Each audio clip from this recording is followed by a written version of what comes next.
bismillaahi raxmaani raxiim salaamullaahi calaykum waraxmatullaahi tacaala wabarakaatuhu saaxiibayaal daawadayaal meel walba oo aad joogtaan iyo si walba muuqaalkaygu idiin soo gaarayo halkaad inaga daawanaysaan waa barta aynu youtube-ka ku leenahay ee runsheeg saaxiibayaal qodobada ugu waaweyn aan warka idinkugu haynana waxaa ka mid a farmaajo muqdisho kula shiray xulafada ugu tuunka weyn nabad iyo nolol shir ay ka maqan yihiin jubbaland iyo puntland oo ka dhacay muqdisho iyo siyaasi raaligelin ka bixiyay hadal ka caraysiiyey soomaalida dalka Kenya qodobadaas iyo kuwo kale ayaan saaxiibayaal idiin soo gudbin doonaa hadduu rabbi raali ka noqdo fadlan haddii aad nagu cusub tihiin waxaan si naxariis leh idinkaga codsanaynaa inaad channelka subscribe noo saadhaan like-na inagu dhiirigelisaan gamaleelka furataan si warbixinadii ugu dambeeyay aad u heshaan idanka alle saaxiibayaal daawadayaal sida hordhaca warkayga baad ku daawateen haddiinu ku bilowno madaxweynihii xafiiska baneeyey mudane maxamed cabdulaahi farmaajo ayaa muqdisho kula shiray xulafada markaasi ugu toogka waaweyn nabad iyo nolol jamaahiirta nabad iyo nolol ayaa waxay hadda ka warsugayaan kulankaasi iyo shirkaasi ay yeesheen xulafada nabad iyo nolol kulanka ayaa waxaa kasoo qayb galay markaasi siyaasiyiinta ugu magaca weyn xisbiga nabad iyo nolol ugu horeeyo madaxweyne maxamed cabdulaahi farmaajo iyo siyaasiyiin kale oo markaasi badan kulanka ayaa markaasi waxaa diiradda lagu saaray sidii markaasi siyaasadda Soomaaliya iyo sidoo kale midda damul jadiidba meel looga soo wada jeesan lahaa go'aan rasmiyana looga qaadan lahaa madaxweynaha xafiiska baneeyey mudane maxamed cabdulaahi farmaajo ayaa kol hore waxa uu sheegay in dowladda lala shaqeeyo sidoo kalena uu shacabka Soomaaliyeed ku dhiirigeliyay in markaasi ay garab istaagaan dowladda maadaama shakhsiyaadka markaasi dalka hogaaminaya ay mar walba tagi karaan balse dalka ay leeyihiin shacabka Soomaaliyeed iyagoo laga doonayo inay ilaashadaan sidoo kalena indhaha kala furan kulanka oo ahaa mid markaasi aad markaasi ay uga soo dhex muuqdeen jamaahiirta nabad iyo nolol markaasi ugu waaweyn ayaa waxaa marka hore lagu soo hadal qaaday halka uu marayo dhismaha guriga madaxweynaha xafiiska baneeyey mudane maxamed cabdulaahi farmaajo sidoo kale waxaa mahadcelin ballaaran loo jeediyey howlwadeenada markaasi ka shaqeynaya isku xirka madaxweynaha gurigiisa iyo sidoo kale shacabka Soomaaliyeed kulanka oo ahaa mid markaasi kaftan iyo sidoo kale arrimo xasaasi ah looga wada hadlay ayaa waxa ugu weynaa ee markaasi miiska saarnaa ay ahayd dooda markaasi laga yeelanayo in dowladda markaasi la sugo muddo hal sano ah iyo in markaasi marka ay wax khaldaanba horay markaasi looga jawaabo sidoo kalena la isu garabiyo in siyaasadda Soomaaliya markaasi looga guuleysan lahaa xisbiga damul jadiid oo hadda sanada dalka haya siyaasadda hadda waa ay ku jahwareersan yihiin damul jadiid iyaga oo markaasi hadda garan la meel ay wax ka bilaabaan maadaama ay u yimaadeen xafiis markaasi loogu talagalay in horumarkiisa horey loo siyaanba qaado balse hadda damul jadiid waxay doonayeen in markaasi ay xafiiska ka dhigaan mid markaasi iyaga ay maamulaan kulanka ayaa saaxiibayaal waxaa kasoo dhex muuqday cali maxamed geedi madaxweyne farmaajo sidoo kale cali yara cali iyo dhammaan markaasi jamaahiirta nabad iyo nolol ee ku sugan gudaha magaalada muqdisho kulanka oo muddo saacadaha qaatay ayaa jawaabta rasmiga ah markaasi la isku afgartay waxay ahayd in markaasi qof walbaba uu dhinaciisa ka taageero dowladda sidoo kalena haddii wax qaldamaan markaasi la cadeeyo bulshada Soomaaliyeedna loo soo bandhigo si ay mowqif cad uga qaataan ee qaladkaasi ay galayso dowladda iyo sidoo kale xukuumadda waa kulankii uu horeeyay madaxweynaha xafiiska baneeyey mudane maxamed cabdulaahi farmaajo uu la qaato xulafada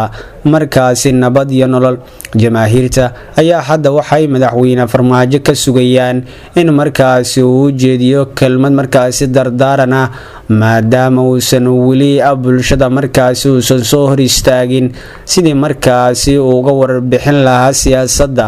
markaasi nabad iyo nolol iyo sida markaasi ay u sii wajahayaan dowladda uu hogaamiyo xasan sheekh maxamuud maadaama hadda ay wajahayaan argoosi siyaasadeed midkii ugu darnaa sidoo kale madaxweyne farmaajo ayaa jamaahiirta iyo sidoo kale xulafada waxa uu sheegay in uu safar dibadda ah u baxayo dhowaan sidoo kalena uu dalka dib ugu soo laabanayo balse waxa uu kula dardaarmay in ay ka shaqeeyaan midnimada ummadda Soomaaliyeed galbeed sidoo kalena loo istaago si loo caawin lahaa bulshada Soomaaliyeed ee ay abaartu saameysay. Qodobada kale aan saaxiibayaal idiin haynana waxaa ka mid ah shir ay ka maqan yihiin Jubbaland iyo Puntland ayaa ka dhacay gudaha magaalada Muqdisho. Gudoomiyaha Golaha Shacabka Baarlamaanka Jamhuuriyadda Federaalka ee Soomaaliya Sheekh Aadan Maxamed Nuur Aadan Madoobe oo heliyay gudoomiye ku-xigeenka labaad ee Golaha Shacabka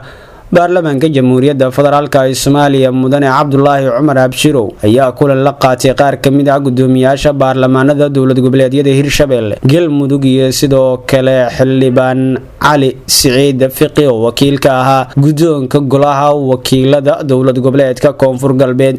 Kulanka oo looga hadlayay dardargelinta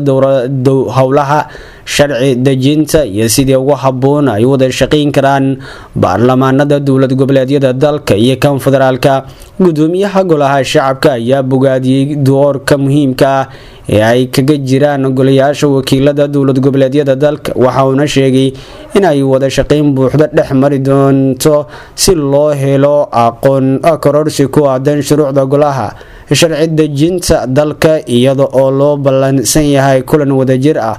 oo loo qaadan doono maalmaha soo socda. Qodobada kale aan saaxiibayaal idiin haynana waxaa ka mid ah siyaasi raaligelin ka bixiyay hadal